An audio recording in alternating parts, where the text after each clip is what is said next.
7.5 কোটি টাকা বাজেট হওয়ার পরও কেন পদ্মা ভাঙন হচ্ছে না, কেন রাজ্য সরকার জবাব দাও।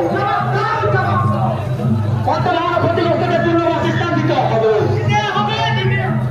গত 2 বছর থেকে লালগোলা চালানো পদ্মা ভাঙন হচ্ছে কেন, রাজ্য সরকার জবাব দাও। আরেকটু বক্তব্য দিতে হবে, আরেকটু বক্তব্য দিতে হবে। গত 2 বছর থেকে সংসার বাজার ও লালগোলা পদ্মা ভাঙন হচ্ছে কেন, রাজ্য সরকার জবাব দাও।